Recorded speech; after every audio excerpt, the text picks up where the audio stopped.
Hello दोस्तों, स्वागत है आप सभी का फिजिक्स संसार के इस लेटेस्ट वीडियो में। आज के इस वीडियो में आज का जो हमारा टॉपिक है वो क्लास 9 साइंस के फिजिक्स वाले पार्ट से संबंधित है, जिसमें हम लोग पढ़ेंगे फिजिक्स के सेकंड चैप्टर को, जो कि है बल और गति के नियम। तो अगर आपको ये चैप्टर अच्छे से समझना है, बल के बारे में डिटेल से पढ़ना है और गति के नियमों को बेहतर तरीके से समझना है, तो वीडियो को बिना स्किप किए पूरा जरूर देखें, जिससे आपको ये चैप्टर अच्छे से समझ में आ सके। तो चलिए शुरू करते हैं। सबसे पहले हम लोग समझते हैं कि बल और गति के नियम में हमें पढ़ना क्या है। हमें पढ़ना इसमें बल के बारे में, बल के प्रकार और बल के प्रभाव क्या क्या होते हैं, इनके बारे में पढ़ना। फिर इसके बाद न्यूटन के जो गति विषयक 3 नियम हैं, उन तीनों नियमों को पढ़ना और उसके उदाहरण पढ़ना, जड़त्व पढ़ना, कई सारी परिभाषाएं इसमें छोटी छोटी पढ़नी है, जो कि बहुत ही ज़्यादा इंपॉर्टेंट है और बहुत ज़्यादा इंटरेस्टिंग चैप्टर है। तो अगर आपको इस चैप्टर को अच्छा समझना है तो हमारे साथ वीडियो को बिना स्किप किए पूरा जरूर देखें, जिससे आपको सारे कॉन्सेप्ट अच्छे समझ में आ सके। तो चलिए शुरू करते हैं। सबसे पहले हम लोग समझते हैं कि बल होता क्या है, फोर्स क्या है, बल क्या है। तो अगर हम लोग बात करें बल की, जैसे आप फर्स्ट चैप्टर में पढ़े हैं गति, और इसी चैप्टर में पढ़ना गति के नियम। तो गति कराने के लिए हमें बस बल की आवश्यकता होती है। कोई भी वस्तु अगर विरामावस्था में है तो वो विरामावस्था में ही रहेगी, अपनी अवस्था में कोई परिवर्तन नहीं करेगी। उसकी अवस्था में परिवर्तन तब आएगा जब उस पर कोई बाह्य बल कार्य करेगा। अब ये बाह्य बल होता क्या है, बल होता क्या है। अगर किसी भी वस्तु को गतिशील कराना, गति की अवस्था में लाना है, तो उस पर बल लगाना पड़ेगा।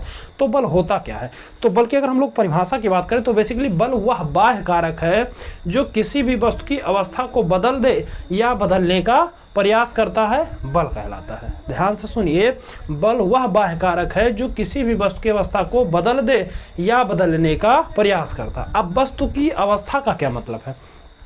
वस्तु की अवस्था से मतलब है कि अगर कोई वस्तु विराम है, विराम मतलब रुका हुआ, विरामावस्था में है, तो उसको चलाने के लिए उस पर बल लगाएंगे।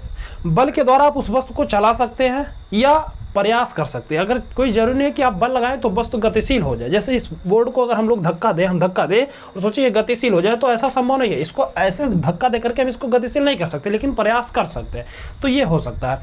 या अगर कोई वस्तु गति की अवस्था में है, चल रहा पहले से, उसको आप बल के द्वारा रोक भी सकते हो या उसकी स्पीड को घटा बढ़ा सकते हो। तो ये आप प्रयास कर सकते हो, यानी अवस्था को चेंज कर सकते हो। और कोई जो नहीं कि आप चेंज कर ही दो, प्रयास भी कर सकते हो। तो बल होता क्या है कि बल वह बाह्य कारक है जो किसी भी वस्तु की अवस्था को बदल देता है या बदलने का प्रयास करता है, बल कहलाता है। तो अगर आपको परिभाषा लिखनी है तो यहाँ पर हम लिखते रहेंगे, आप उससे एक नोट भी तैयार करते रहेंगे। अगर आपके पास नोट होगा और ये वीडियो देखेंगे तो आपको सारी चीज़ें अच्छे से समझ में आएंगी। तो बेसिकली हम परिभाषा लिखते रहेंगे और इसको आप नोट करते रहेंगे। अगर आपको थोड़ा जल्दी करना है तो आप थोड़ा सा फॉरवर्ड करके देख सकते हो परिभाषा केवल जब तक लिख रहे हैं, उसके अलावा आपको फॉरवर्ड नहीं करना, क्योंकि कई सारी चीज़ें बीच में छूट जाएंगी तो समस्या होगी। परिभाषा हम लिख रहे हैं, यहाँ पर लिखेंगे बल वह बाह्य कारक है, बल वह बाह्य कारक है जो किसी वस्तु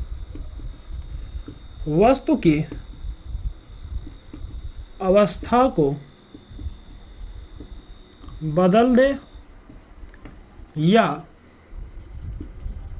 बदलने का प्रयास करे, बल कहलाता है।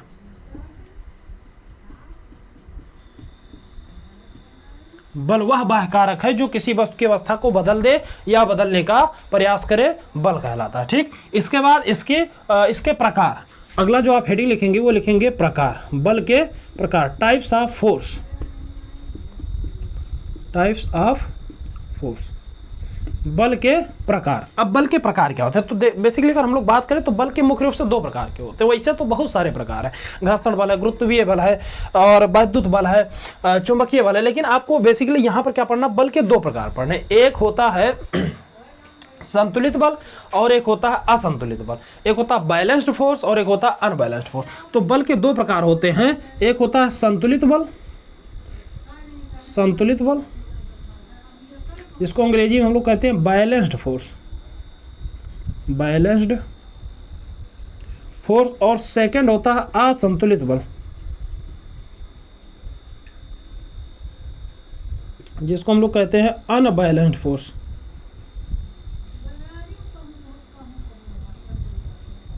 असंतुलित बल, एक होता है संतुलित बल और एक होता है असंतुलित बल। अब यह संतुलित बल क्या है, तो बल तो आपको समझ में आ गया कि बल वह बाह्य कारक है जो किसी वस्तु की अवस्था को बदल दे या बदलने का प्रयास करे, बल कहलाता है। अब बल के दो प्रकार, संतुलित और असंतुलित। संतुलित बल होता क्या है, जैसे मान लीजिए कोई भी वस्तु है, उस वस्तु पर दो या दो से अधिक बल लग रहे हो, ठीक, और उस वस्तु की अवस्था में कोई परिवर्तन ना हो।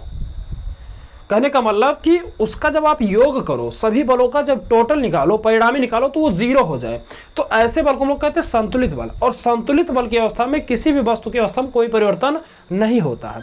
अगर कोई पूछे संतुलित बल क्या है, तो आप बताएंगे कि यदि किसी वस्तु पर दो या दो से अधिक बल एक साथ कार्यरत हैं और उनका परिणामी योग जीरो है, तो ऐसे बल को हम लोग संतुलित बल कहते हैं। फॉर एग्जाम्पल के लिए मान लीजिए आपके पास कोई एक ऑब्जेक्ट है, ठीक, और इस पर आप इधर लगाते हो 10 न्यूटन का बल, और इसके जस्ट विपरीत भी आप लगाते हो 10 न्यूटन का बल, इसके ऊपर भी लगा रहे हो आप 10 न्यूटन का बल, इधर भी लगा रहे हो आप 10 न्यूटन का बल, यानी इसी एक यम द्रव्यमान की वस्तु पर 4 बल लग रहे हैं, 10-10 न्यूटन के चारों बल हैं, ठीक। अब ये वस्तु होगा क्या, ये वस्तु ना तो उधर जाएगा, ना तो इधर जाएगा, ना तो इधर जाएगा, ना तो इधर जाएगा, कोई भी चीज़। जैसे इसी को अगर हम इसी मार्कर को इधर पकड़ के खींचे, इधर पकड़ के खींचे, अगर हम इधर वाले हाथ से ज़्यादा बल लगाएंगे तो ये मार्कर इधर जाएगा, इधर वाले हाथ से ज़्यादा बल लगाएंगे तो ये मार्कर इधर जाएगा। लेकिन अगर दोनों हाथ से बराबर बल लगाएं तो ये मार्कर ना तो इधर जाएगा, ना तो इधर जाएगा। इस अवस्था में इस पर लगने वाला जो टोटल बल होगा वो संतुलित बल होगा, संतुलन की अवस्था में होगा, यानी इस वस्तु पर लगने वाला कुल बल जीरो होगा। कैसे जीरो होगा, जैसे यहाँ पर देखो ये बल इधर लग रहा है, ये बल इधर लग रहा है, तो इसका जब योग करोगे तो आप जानते हो बल एक सदिश राशि है, और बल का योग करते समय सदिश के नियमों का पालन करना पड़ता है। तो अगर दो सदिश ऐसे जिनकी दिशा परस्पर विपरीत है, तो इसको जोड़ते समय हम क्या करते हैं, एक को माइनस चिन्ह के साथ रखते हैं, यानी जब इसका सदिश योग करोगे तो यहाँ पर यह बराबर एक तो होगा प्लस का 10 और दूसरा इस 10 के विपरीत में है, तो उसको जोड़ेंगे ही। सदिशों का केवल जोड़ ही होता, घटाना नहीं होता। बस शर्तें होता क्या है कि अगर दिशा विपरीत है तो उसको माइनस चिन्ह के साथ जोड़ते हैं, तो हो जाएगा माइनस का 10, तो प्लस माइनस हो जाएगा माइनस, तो यहाँ से हो जाएगा 10 माइनस 10, तो यह बराबर आ जाएगा कितना, जीरो। यानी इस पर इन दोनों बलों का परिणामी कितना, जीरो। इसी प्रकार इन दोनों का परिणामी भी कितना होगा, जीरो, क्योंकि 10 न्यूटन इधर 10 न्यूटन इधर, तो इनका जब योग करोगे तो ये भी कितना हो जाएगा, जीरो। तो ऐसे बल को हम लोग क्या कहते हैं, संतुलित बल कहते हैं। तो आई होप आपको समझ में आ गया होगा कि अगर किसी वस्तु पर दो या दो से अधिक बल इस प्रकार से कार्य कर रहे हैं कि उनका परिणामी योग जीरो है, तो ऐसे बल को संतुलित बल कहते हैं, ठीक। तो अगर आप लिखना चाहते हैं तो आप लिखो कि यदि किसी वस्तु पर दो या दो से अधिक बल इस प्रकार से कार्य कर रहे हैं कि उनका परिणामी योग जीरो है, तो ऐसे बल को संतुलित बल कहते हैं। सेकंड आपका आता है असंतुलित बल, अनबैलेंस्ड फोर्स। अब असंतुलित बल क्या होता है, तो असंतुलित बल होता है कि अगर किसी एक वस्तु पर दो या दो से अधिक बल लग रहे हैं और उन सबका परिणामी जीरो नहीं है, जीरो ना है, यानी वस्तु की अवस्था में परिवर्तन हो, तो ऐसे बल को हम लोग असंतुलित बल कहते हैं। जैसे फॉर एग्जांपल ये मान लीजिए है वस्तु और इस पर बल लग रहे हैं, इधर मान लीजिए लग रहा है 12 न्यूटन और इधर लग रहा है 10 न्यूटन, ये दोनों है 10-10 के, तो इस स्थिति में होगा क्या, ये बल इसके प्रभाव को निरस्त कर देगा, टोटल जीरो हो जाएगा, यानी ये दोनों तो जीरो है, ठीक। लेकिन जब इनका आप योग करोगे तो ये होगा 10 प्लस माइनस 12, तो यहाँ पर ये आएगा माइनस का 2 न्यूटन, और ये माइनस का 2 न्यूटन क्या करेगा, इसको अपनी दिशा में ले जाने का प्रयास करेगा, यानी ये वस्तु तब विरामावस्था में नहीं रहेगी, ये वस्तु क्या होगी, गति करेगी, यानी इसका परिणामी जीरो नहीं होगा, तो ऐसे बल को असंतुलित बल कहते हैं। तो एग्जाम्पल अगर कोई परिभाषा पूछे तो आप बताएंगे कि यदि किसी वस्तु पर दो या दो से अधिक बल कार्य कर रहा है और उसका परिणामी जीरो नहीं है, तो ऐसे बल को हम लोग क्या कहते हैं, असंतुलित बल कहते हैं। जैसे रस्सा कसी का खेल होता है, उसमें कई सारे लोग एक रस्से को एक तरफ कई सारे लोग हो जाते हैं, दूसरी तरफ कई सारे लोग हो जाते हैं, और दोनों लोग उसी रस्से को अपनी अपनी तरफ खींचते हैं, तो जिस तरफ के लोग ज्यादा बल लगाकर खींचते हैं वो रस्सा उसी दिशा में चला जाता है, तो उस बल को हम लोग क्या बोलेंगे, असंतुलित बल कहेंगे। अगर वो रस्सा एक नियत बिंदु पर ना तो इधर वाले खींच पा रहे हैं, तो इधर वाले खींच पा रहे हैं, तो उस स्थिति में वो संतुलन की अवस्था होगा, यानी वो संतुलित बल होगा। लेकिन अगर एक तरफ किसी तरफ वो खींचा जा रहा है तो इसका मतलब वो असंतुलित बल है। तो आई होप आपको समझ में आ गया होगा कि असंतुलित बल होता क्या है, कि जब किसी वस्तु पर दो या दो से अधिक बल कार्य कर रहे हैं और उसका परिणामी जीरो नहीं है, तो ऐसे बल को हम लोग क्या कहते हैं, असंतुलित बल, ठीक। तो ये आपको प्रकार समझ में आ गए होंगे। इसके बाद आता है बल के प्रभाव, इफेक्ट ऑफ फोर्स। तो अगला आप हेडिंग लिखेंगे, जो थर्ड हेडिंग है वो है बल का प्रभाव, effects of force, effects of force, बल के प्रभाव। अब बल का क्या क्या प्रभाव होता है इसको समझते हैं। बल के 4 प्रभाव मुख्य रूप से होते हैं। ये सारे चारों प्रभाव आपको नोट करने, एग्जाम में पूछा भी जाता है। बल का पहला प्रभाव ये है कि किसी भी वस्तु की अवस्था को बल के द्वारा परिवर्तित कर सकते हो। अब वस्तु की अवस्था का मतलब हुआ कि अगर कोई वस्तु विरामावस्था में है तो उसको आप गति की अवस्था में ला सकते हो, और अगर कोई वस्तु गति की अवस्था में है तो उसको आप विरामावस्था में ला सकते हो। या अगर कोई वस्तु तेज चल रहा है तो उसकी गति को भी आप कम अथवा ज़्यादा कर सकते हो। यानी गतिशील वस्तु की स्पीड को भी घटा बढ़ा सकते हो। रुका है वस्तु तो चला सकते हो, चल रही है वस्तु तो रोक सकते हो। तो पहला कारण आप लिखेंगे, पहला प्रभाव लिखेंगे, बल के द्वारा किसी वस्तु की अवस्था को बदला जा सकता है। ये पहला प्रभाव है कि कोई भी वस्तु है उसकी अवस्था को आप चेंज कर सकते हो। सेकंड प्रभाव यह है कि बल के द्वारा किसी गतिशील वस्तु की स्पीड, चाल को भी घटा बढ़ा सकते हो। तो ये भी आप लिखेंगे, बल के द्वारा किसी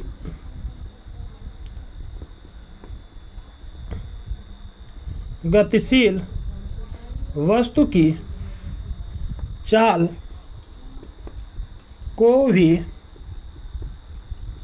परिवर्तित किया जा सकता है। किसी वस्तु की चाल को भी आप परिवर्तित कर सकते हो। ठीक, तो ये दूसरा प्रभाव है। तीसरा प्रभाव यह है कि बल के द्वारा आप किसी भी वस्तु के आकार को भी आप बदल सकते हो। तीसरा प्रभाव आप लिखेंगे, बल के द्वारा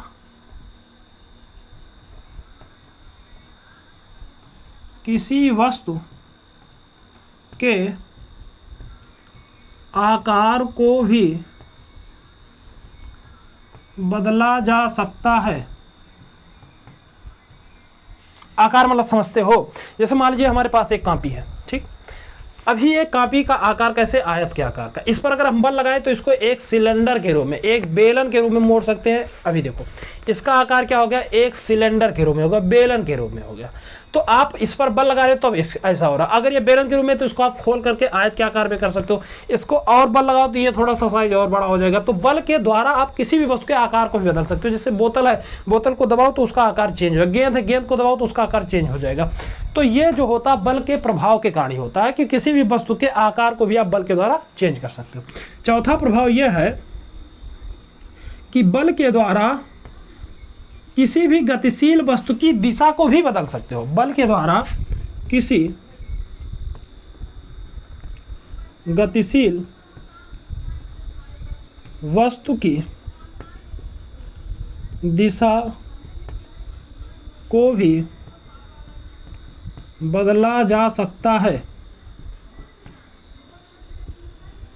बल के द्वारा किसी भी गतिशील वस्तु की दिशा को भी बदला। जैसे मान लीजिए कोई वस्तु इधर जा रही है, अभी आप इधर वस्तु जा रहे हैं, उस पर आप इस दिशा में बल लगा दो तो क्या होगा, ऐसे जाकर के इधर की ओर घूम जाएगा। या इधर बल लगा दिए तो इधर से जा रहा वस्तु इधर घूम जाएगा। यानी बल लगा करके किसी भी गतिशील वस्तु की दिशा को भी आप बदल सकते हो। जैसे क्रिकेट मैच में होता है कि बॉल क्या होती है, सामने से आ रही होती है, उसको बल्ले से उस पर बल लगाया जाता है तो उसकी दिशा क्या हो जाती है, चेंज हो जाती है। तो या फुटबॉल आप देखो, फुटबॉल में क्या किया जाता है, पैर से बॉल पे किक मारा जाता है तो बॉल की दिशा पहले से दूसरी दिशा में आ रही होती है, किक मारते हैं तो वो दूसरी दिशा में चला जाता है। तो ये किसके कारण होता है, ये बल के प्रभाव होते हैं। तो मुख्य रूप से 4 प्रभाव होते हैं और यही 4 प्रभाव आपको पढ़ने हैं। पहला प्रभाव कि बल के द्वारा किसी भी वस्तु की अवस्था को बदल सकते हो। अगर विरामावस्था में तो गति की अवस्था में ला सकते हो, गति की अवस्था में है तो उसको विरामावस्था में ला सकते हो। सेकंड प्रभाव, बल के द्वारा किसी भी गतिशील वस्तु के चाल को भी बदल सकते हो, चाल को घटा बढ़ा सकते हो। तेज चल रहा है, पकड़ के खींच लो, स्पीड कम हो जाएगी। धीमे चल रहा है, धक्का लगा दो, स्पीड बढ़ जाएगी। तो चाल बदल सकते हो। बल के द्वारा किसी भी गतिशील वस्तु के आकार को भी आप बदल सकते हो। आकार मतलब उसका साइज, उस पर बल लगाओ, साइज छोटा हो जाएगा, खींच लो, बड़ा हो जाएगा। तो यह भी हो सकता है। चौथा, बल के द्वारा किसी भी गतिशील वस्तु की दिशा को, मतलब कोई वस्तु ऐसे जा रही है, उस पर बल लगा दिया, दूसरी दिशा में चला जाएगा। तो गतिशील वस्तु की दिशा को भी आप बल के द्वारा चेंज कर सकते हो। तो आई होप आपको यहाँ तक की सारी चीजें अच्छे से समझ में आ गई होंगी। तो अगर आपको सारी चीजें समझ में आ रही हैं तो चैनल को सब्सक्राइब करो, वीडियो को लाइक करो, ज़्यादा से ज़्यादा शेयर करो। और इसके बाद हम लोग समझेंगे न्यूटन के गति के नियम। तो यहाँ तक अगर आप स्क्रीनशॉट लेना चाहते हैं तो आप ले सकते हैं। अब इसके बाद हम लोग पढ़ेंगे गैलीलियो के जड़त्व का नियम।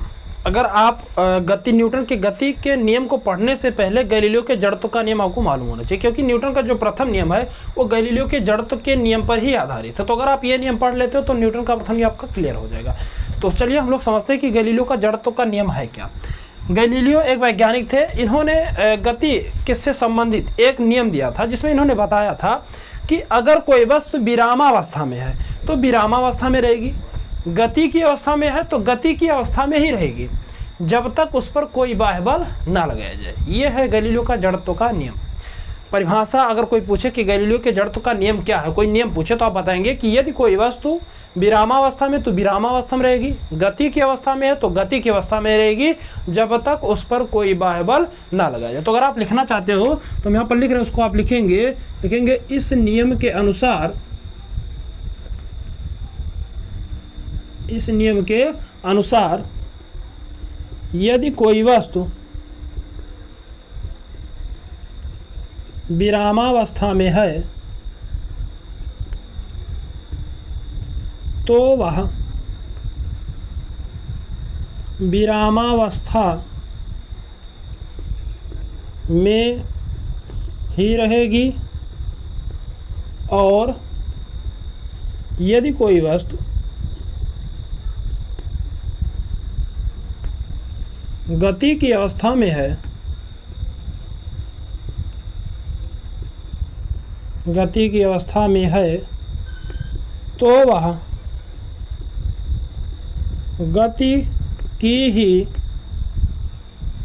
अवस्था में रहेगी, जब तक उस पर कोई बाह्य बल ना लगाया जाए।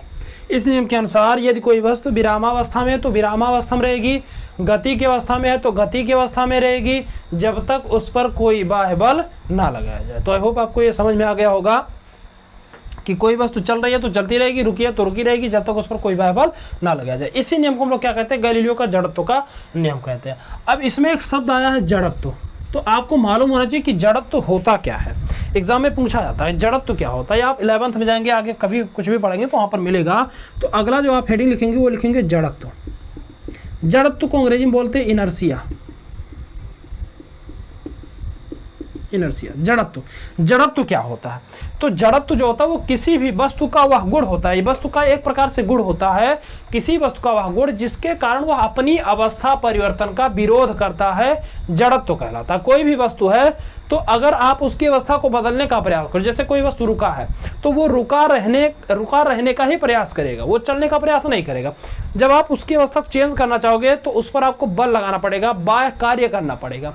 तो वो जो गुण है जिसके कारण वो अपनी अवस्था परिवर्तन का विरोध कर रहा है, उसी गुण को हम लोग क्या कहते हैं, जड़त्व कहते हैं। तो कोई पूछे जड़त्व क्या है तो आप बताएंगे कि वस्तु का वह गुण जिसके कारण वह अपनी अवस्था परिवर्तन का विरोध करता है, जड़त्व कहलाता है। तो आई होप आपको परिभाषा समझ में आ गया होगा। एग्जाम्पल से आप समझिए, जैसे कोई वस्तु रुका है तो उसको वो तब तक रुका रहेगा जब तक आप उस पर कोई बाह्य बल नहीं लगा। तो जब आप बाह्य बल लगाओगे तो ऐसा भी नहीं कि आप उसको हल्का सा फोर्स लगाए और तुरंत तो गति की अवस्था में आ गया, उस पर आपको उसके द्रव्यमान के हिसाब से बल लगाना पड़ेगा। अगर उसका द्रव्यमान ज़्यादा हो तो उस पर ज़्यादा बल लगाना पड़ेगा, क्योंकि जड़त्व जो होता है वो क्या होता है, वस्तु के द्रव्यमान का मापक है। एक प्रकार से जड़त्व उसी का ज़्यादा होगा जिसका द्रव्यमान ज़्यादा होगा, और अगर वस्तु विरामावस्था में है तो उस पर ज़्यादा बल लगाना पड़ेगा गति की अवस्था में लाने के लिए। और अगर कोई वस्तु गति की अवस्था में है तो उसको रोकने के लिए भी आपको बाह्य बल लगाना पड़ेगा, नहीं तो वो ऑटोमेटिक नहीं रुकेगा। जैसे मान लीजिए कोई चीज़ लुढ़क रही है और उसको अगर आप पकड़ कर खींच रहे हो तो उस पर आपको बल लगाना पड़ेगा, केवल उसको पकड़ लेने से वो नहीं रुकेगा। उस पर जब आप बल लगाएंगे और बल की दिशा क्या होनी चाहिए, उसकी गति के विपरीत होनी चाहिए, तब वो रुकेगा। जैसे आप रोड पे साइकिल चलाते हैं तो रोड पे साइकिल क्या होती है, कुछ दूर जाकर के अगर आप पैडल नहीं मार रहे हैं, पैडल नहीं घुमा रहे हैं, तो उस स्थिति में क्या होगा, कुछ दूर जाकर रुक जाएगी।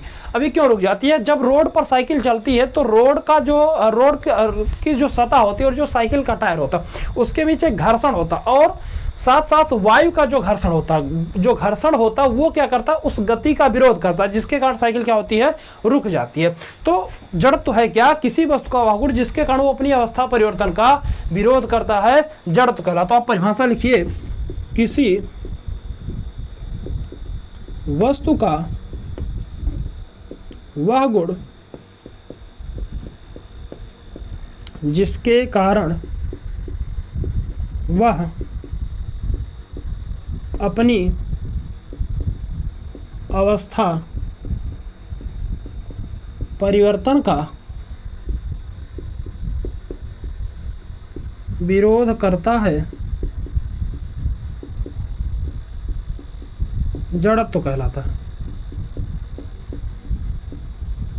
ठीक, किसी वस्तु का वह गुण जिसके कारण वह अपनी अवस्था परिवर्तन का विरोध करता है, जड़त्व कहलाता है। ठीक, तो अब जड़त्व के प्रकार होते हैं। जड़त्व जो होता है मुख्यतः 3 प्रकार का होता है। पहला होता है विराम का जड़त्व, विराम का जड़त्व। सेकंड है गति का जड़त्व, और थर्ड है दिशा का जड़त्व।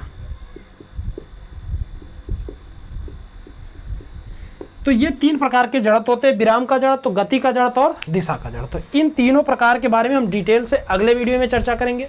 तो अगर आपको यहाँ तक की सारी चीज़ें अच्छे से समझ में आई हो तो चैनल को सब्सक्राइब करो, वीडियो को लाइक करो, अपने दोस्तों में शेयर करो। मिलते हैं अगले वीडियो में, इसी चैप्टर को और आगे कंटिन्यू करेंगे। साथ ही साथ इससे संबंधित जितने न्यूमेरिकल्स हैं उन सारे न्यूमेरिकल को भी हल करेंगे। तो मिलते हैं अगले वीडियो में, तब तक के लिए जय हिंद।